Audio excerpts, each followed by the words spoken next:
அனைவருக்கும் வணக்கம். Weekly levels பார்க்கலாம். பேங்க் நிஃப்டி வந்து நம்ம ஆல்ரெடி கொடுத்துருந்தோம். அந்த அவருடைய போஸ்ட் மார்க்கெட் ரிப்போர்ட் என்னன்னு செக் பண்ணலாம். இது பயிற்சிக்கான வீடியோ. இதை பற்றி தெரிந்தால் வர்த்தகம் பண்ணுங்க, இல்லையா தவிர்த்துடுங்க. மற்றபடி இது எல்லாமே நாம் பயன்படுத்துறது அனைத்துமே மேக்ஸ் அடிப்படையில் தான் நாம் எடுக்கக்கூடியது. அது என்ன நடந்திருக்கு அப்படிங்கிறத பார்க்கலாம். இந்த வீக்லி கிளாஸோ இல்லை மந்த்லி லெவல்ஸோ இதெல்லாமே வந்து பொசிஷனல் கிளாஸ்.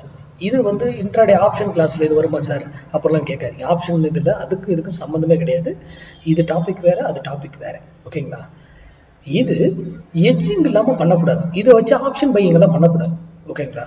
ஒரு ஸ்விங் ட்ரேடாக எடுத்து நம்ம அதை பயன்படுத்திக்கணும், அவ்வளோதான். ஓகேங்களா? சரி, இதனுடைய ரூல் என்ன அப்படின்னா, வீக்லி லெவல்ஸு மினிமம் 100 பாயிண்ட்ஸ் நிஃப்டிக்கு, பேங்க் நிஃப்டிக்கு 250 பாயிண்ட்ஸ் மினிமம் டார்கெட்ஸ்.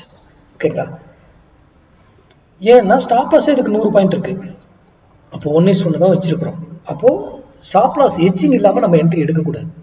எட்ஜிங்கோட தான் நம்ம ஒரு என்ட்ரி எடுக்கணும். ஓகேங்களா? அப்போ இது பாருங்க, நிஃப்டி இந்த வீக் என்ன சொல்லியிருந்தோம்?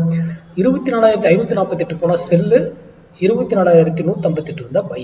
ஸ்டாப் லாஸ் வந்து டே கண்ட்ரி க்ளோசிங் பெஸ்ட்டு. அவ்வளோ பெருசாக கொடுக்க முடியாதவங்க 15 மினிட்ஸ் வச்சுக்கோங்க. அதுக்கப்புறம் எகைன் மேலே வந்தாலும் எடுத்துக்கோங்க. எட்ஜிங் எடுத்துட்டிங்கன்னா டே கண்ட்ரி க்ளோஸ் வச்சு நீங்கள் அழகாக பண்ணிக்கலாம், நோ ப்ராப்ளம். ஓகேங்களா? சரி, இப்போ பாருங்க, இங்கேருந்து நிஃப்டி மார்க்கெட் இறங்கியிருக்கு. அங்கேருந்து கீழே வந்திருக்காப்புல.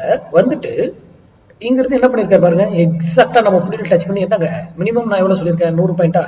அது எவ்வளோ போயிருக்கு பாருங்க, 250 பாயிண்ட்ஸ் போயிருக்காப்புல. நான் சொல்றது எக்ஸ்பைரிக்குள்ள. இன்னைக்கு போயிருக்கிறது பார்த்தீங்கன்னாக்கா அது 370 போயிருக்கு. அது வேற விஷயம், அது விட்டுருங்க. நான் வந்து எக்ஸ்பைரின்றது இதுக்குள்ள தான். அப்போ 250 பாயிண்ட்ஸ் நமக்கு ப்ராஃபிட் டன். புரிதுங்களா? எக்ஸ்பைரி வரைக்கும் வச்சுக்கிட்டே போதுமானது. அதுக்கு மேலே வைக்கிறது அது உங்களோட சாய்ஸ். ஓகேங்களா?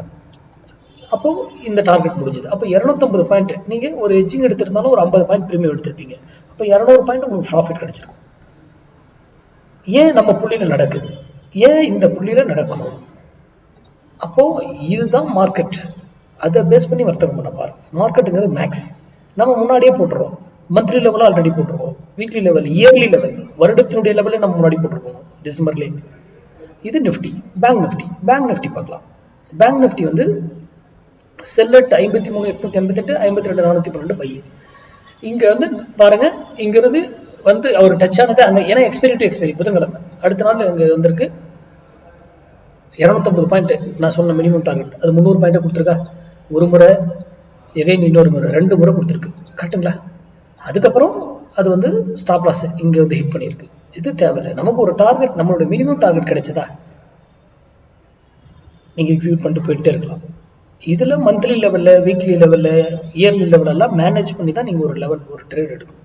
எட்ஜிங் இல்லாமல் இந்த ட்ரேடை தயவு செய்து பண்ணாதீங்க. ஓகேங்களா? நன்றி, வணக்கம், வாழ்வு வளமுடன்.